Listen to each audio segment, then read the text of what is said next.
guys, welcome back to my channel. I hope that you are excited to be here. Welcome back. Make sure you like this video, subscribe to my channel if you're new. I'm Chrissy, by the way, and turn on your post notifications so you know every single time I post. We are posting every week, baby. Don't miss it. Now, as you can tell by the title of this video, this story time is a little more on the serious side, but that's okay. We're still gonna put some type of humor in there because dark humor is the best humor. It's how we get past our trauma. I hope you guys are ready to get into this with me. I'm going to try to not be too serious, but this topic is very scary. This is like awareness for my girlies out there that you really need to watch your surroundings, have some type of protection on you to, you know, use for your safety, because people out here are crazy. You rather be safe than sorry. Now, let's get into it. Let me gloss up here. Ain't no dry lips on my watch. So this happened not too long ago, actually. It was probably about a year ago, like last November. You know, around November, well, October, November, it starts getting dark like super early. So it was getting dark around 5:30, 6. One night, my friend asked me to come over to her house, and I was like, okay, cool. I didn't know where she lived at the time, but now I do. And let me just tell y'all, it is deserted. Like, it looks like one of those old, like, Western towns that nobody goes to. Like, it's in the middle of nowhere. And it was about 20, 30, 35-ish minutes away from me. So I wasn't really tripping about that. 30 minutes is nothing. But when it's to somewhere you don't know, you kind of realize how long that is, especially when it's in the middle of nowhere, away from people that you know, civilization, like things that are familiar to you. 30 minutes is like a long time. She invited me over to, we were gonna be drinking wine, watching movies and stuff on Netflix, just talking, catching up. And she also bought like canvases and stuff for us to paint. Oh my gosh, let me show y'all what I painted. I'm an artist, hold on. Okay, I ran to my room to get the painting, but this is my first time painting anything before I even show y'all. This was my painting that I painted over there. Look at my palm trees. Like, you cannot tell me that I'm not an artist. Like, Picasso.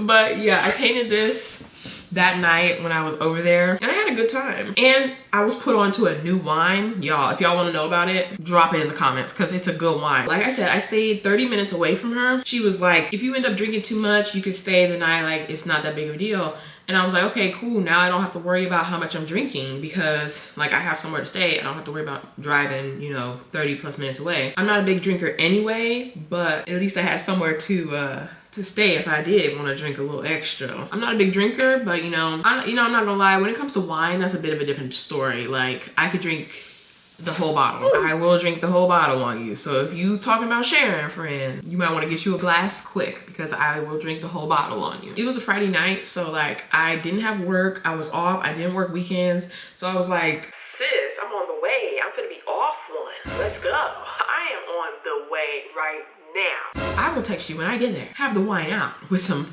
glasses. Thank you. I live in a small town, right? So where she lived was like the next small town over. It was in an area I just wasn't familiar with. On the way there, I like to peep things that I've seen. So like if I'm going the wrong way or the GPS is taking me a different direction, I'm like, yeah, I didn't go this way before. But I peeped, it was like 1 or 2 gas stations, maybe like 1 store on the way there. The rest was like straight woods and random neighborhoods. In the dark, it's like a little sketchy, but we kept on going because that wine was calling, okay? So I get there, we start having our girl talk, our little paint and sip type of night. It was cool. You know, I had like a few drinks. I was a little tipsy, like the littlest bit, like nowhere near drunk though. You gotta say this, don't drink and drive. Don't drink and drive. But I was like a little tipsy, like you know your limit though. I decided to leave around 10 o'clock because it was already dark anyway, but I just didn't want to drive back too late, especially because it's an area I'm not familiar with. Yeah, I was like, girl, I got to go. Especially like after a certain time of night, there's nothing good outside for you. You need to be in the house. There's nothing good outside. That's when all the weird people start coming out late. Like, it's just not a good time to be out. So I was like, let me get home. On my way home, I stopped at one of the gas stations I had seen on the way there. Usually I would be like, forget that gas, we don't have to make it, you know. we don't have to do what to do and see if we make it home, because I'm not stopping it. When it's super, super dark, and just in general, stopping for gas as a woman alone is dangerous. I was about to say forget that gas, but I had to. I really, really needed it. I had to stop. After this incident though, I don't care. I don't care if I'm on E. I don't care if my car is smoking. I'm going to call roadside assistance. I'm gonna call somebody because I'm not stopping. Unfortunately, I went to like a 1950s gas station and they didn't have where you could pay at the pump, because that's what I usually do. I pay at the pump so I don't have to go in and do all that talking and all that walking. They didn't have that. I had to go in and pay. I walk in, there's already a man standing there, which I don't like. Like when I walk in, I don't like to, like if you're coming out of the store and I'm going in, that's another question, but don't be standing there at the door. Like that really makes me anxious. But I was walking in, I made brief eye contact with this man standing at the entrance, right? But you know when you make eye contact with somebody like on accident, you're just like a little brief smile. It's not even like, you know what I mean? Like that's what I did. Maybe I shouldn't have did that, because I don't know if he took that like as something, but I don't know. The dude was like a young guy. I would say he was not much older than me, to be honest, but he was tall, a little skinny. He had real short hair. I made brief eye contact with him. No girl, I'm not doing that again. Nope. Finna just be like, because people gonna think you too friendly. I was at the register paying for my gas, minding my business, and you can feel when, you know, it feels like you're being watched. Like you can feel it, like it's like the hairs on the back of your neck stand up. You can just like feel that somebody is watching you, right? Since I am a woman and it's dark and I'm out at night, period, anywhere I go, I'm always watching my surroundings, okay? It don't matter if I'm with somebody or alone. I am looking. You're gonna see me do this multiple times. I don't care. I'm looking around to see if I see the same people, if something looks funny, if somebody's following me. I am looking around because I do not play that. I turned around. It's the same young man at the entrance that, you know, I had brief eye contact with. He was staring at me, but as soon as I turn and catch him looking at me, he walks into one of the aisles and I'm like, okay. I just finished paying for my gas, minding my business, and I get up out of there. Obviously, just now seeing a sketchy and creepy man staring at me that I don't know, I quickly walk to my car, pump my gas, get it going, and shout out to my dad, as he always tells me. Also, shout out to my mama. You know, they both always tell me, have pepper spray, have something sharp, taser, probably too. I have all those things. Maybe even maybe something like that, you know, like have some type of protection, because people out here are crazy. Yeah, I just seen this creepy, sketchy man. Let me grab something. So I grab whatever I had to grab for protection, and I'm pumping my gas. Then I, you know, do what I gotta do, close the gas tank up, get back in my car, lock the door. That's the first thing you have to do, ladies. Don't get in your car and be, no, because that gives somebody a chance to hop in your whip. No, get in the car, lock the door, crank the car, then you can get on your phone, do whatever you gotta do, and go. If I'm with somebody else and they don't lock the door as soon as I get in the car, I'm like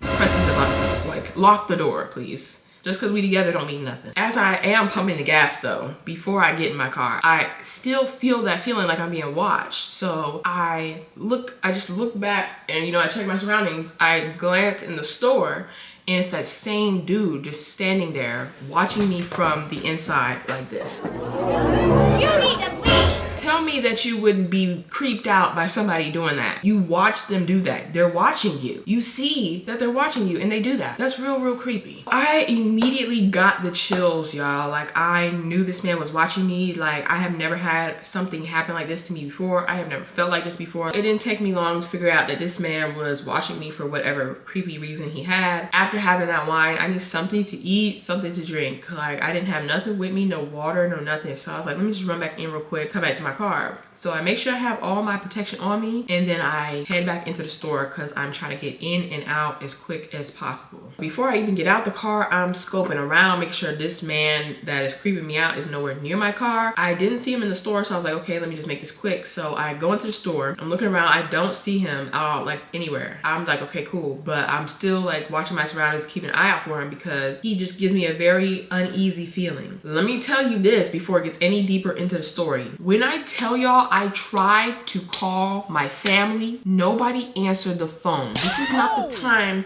to not be answering the phone. Like, you know when your mom, like she just calls you and you're like, okay, I missed it, call her back, she don't answer. What are you doing in the 0.5 milliseconds that I just called you back and you don't answer?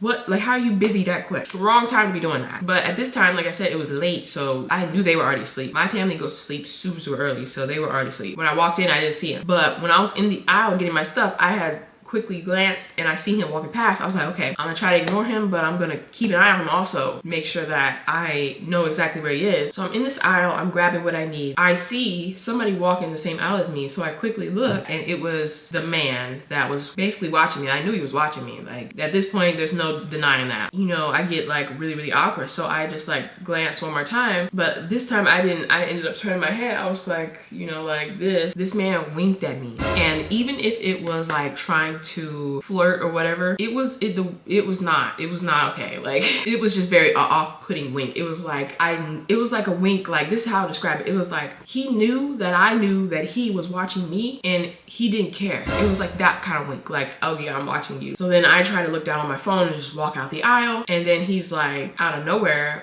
what's your name? So obviously, I'm not telling this man my real name. I shouldn't even said nothing. But you know, I didn't want to like make him mad or whatever, because you know, this is another thing that women deal with. Men cannot take rejection very well at all. So like, you'll say no and they're like,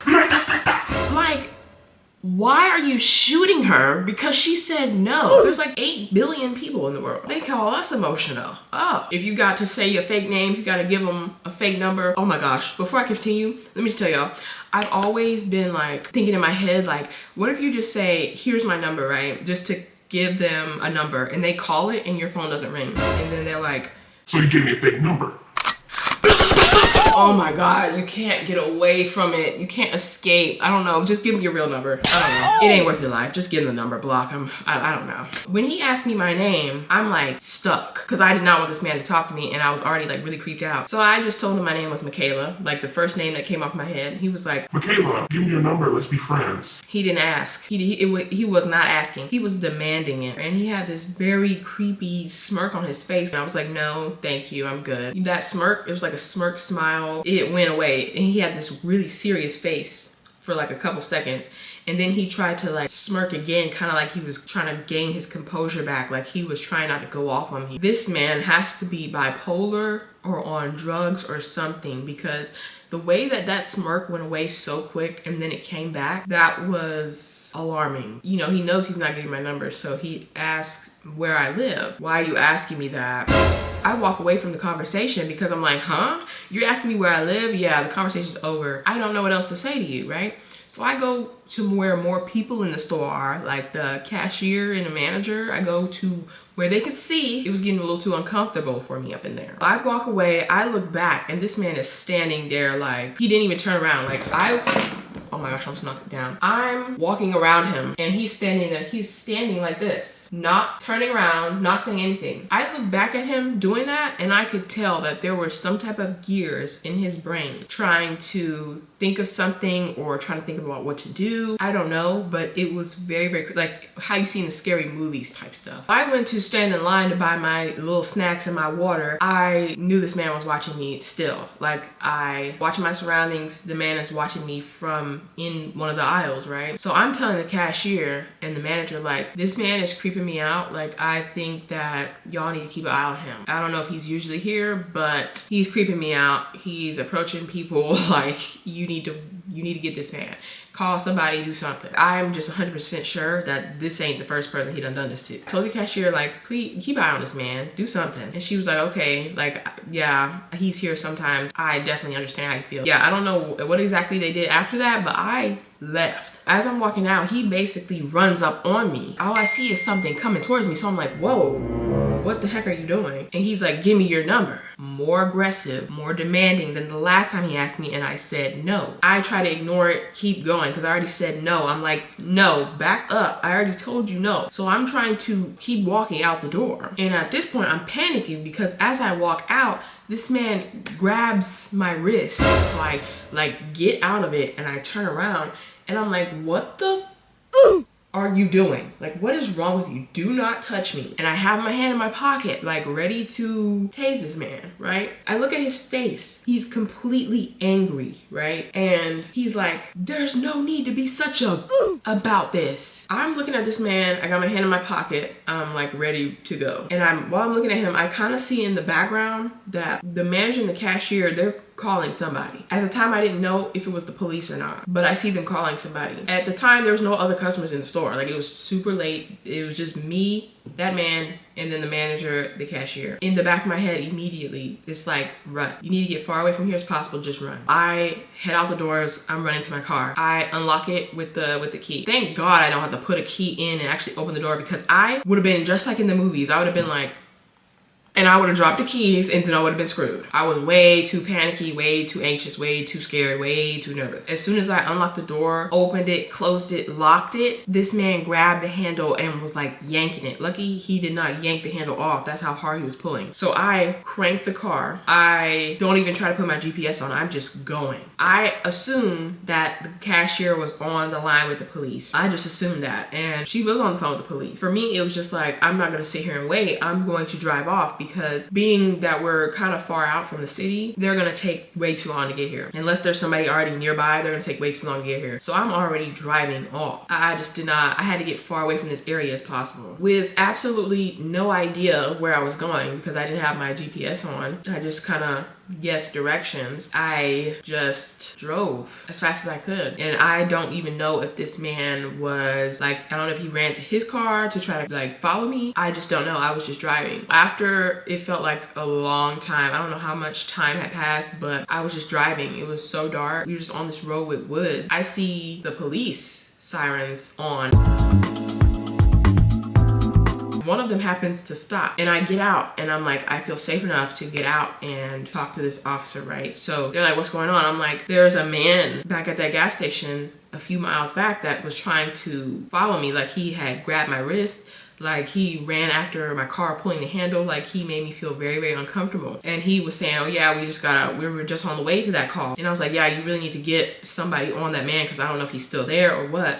But then, you know, they politely asked me, did I feel like, you know, safe enough to drive back with them to the store? And I was like, okay, I will drive back to the store. It was only like a few minutes away. I would say probably like 5. It felt like a long time though, but it really was not that long that I was driving. We got back there and there's one officer already there. The man was nowhere to be found. I ended up having to give a little statement and actually file a report, and then they did take like a description of what the man looked like from me. They took a statement from the manager and the cashier that was there, but the officer that was there said that they didn't see any signs of this man. I didn't see him driving any type of car or anything, so I couldn't really give them much. I just gave them what I knew from what I just went through. Like, shout out to those cops, shout out to that cashier, because I definitely thought when I stopped one of the cops, like, thank God one of them stopped, but they, like, I feel like they thought I was crazy, because like, why are you flashing us down with your headlights in the road? Like, why are you doing that? Like, I just thought they were gonna think I was some crazy girl, but no, they really, really listened, and they did help me out. When we got back to the gas station, we saw no sign of this man. I was like, I really don't want to drive back that far without somebody behind me. Like, can you please be behind me? And they drove behind me the rest of the way there. So I felt a lot safer. Driving home, I was shaking the whole way. I was so scared, because like I said, nothing has ever happened to me like that before. And you know, it was just a crazy situation. I had got home, everybody was asleep, so I was like, okay, let me go in my room and calm down. You know, I thanked the officer for driving me, you know, driving home with me, and then they had went on their way. But I just went in my room. I was like, let me take a shower, calm down. I was like about to cry in the shower. Like, I have never been so scared in my life. There is no doubt in my mind that if that man had, like, if nobody else was around, there's no doubt in my mind that man would have put harm to me. Like, he would have done something stupid. You just never know where people's mindsets are or what their intentions are. So that's why you gotta be safe than sorry. Like, pepper spray, taser, weapons. Like, you have to be safe out here, ladies, because people are crazy. I never heard anything else about the situation or the man, or if anybody found him. After that, I knew that if he did that again, I knew for a fact he was gonna be on the news or in some type of article somewhere, like mugshot and all, because I feel like that's not the first time he's done it, and I don't know if he's done worse. So I definitely do believe that he was keeping tabs on me from the very moment that we made eye contact at the entrance of the gas station. Like, I fully believe that he was. was. I believe if he didn't like know that the cops were coming, he probably would have followed me back home, hoping that I was not keeping an eye on my surroundings to get me alone and do something terrible. Like like you can watch so many things and hear about so many things, you never know what people are gonna do. Like, but I believe if he was given any opportunity to do any harm to me, he would have done it, because there's just no way that somebody acts like that. I hope you guys did enjoy that story time. It was a little bit more of a serious one, but I threw a little bit of humor in there. Keep it a little light. Yeah, I hope you guys enjoyed that story time. If you did, leave a like, comment, subscribe to the channel, and turn on post notifications, because we are posting every single week. And follow me on social media, which will be in the description box down below. I appreciate you guys so much. Love you guys so much, more than you know. I will see you guys in my next video. Bye!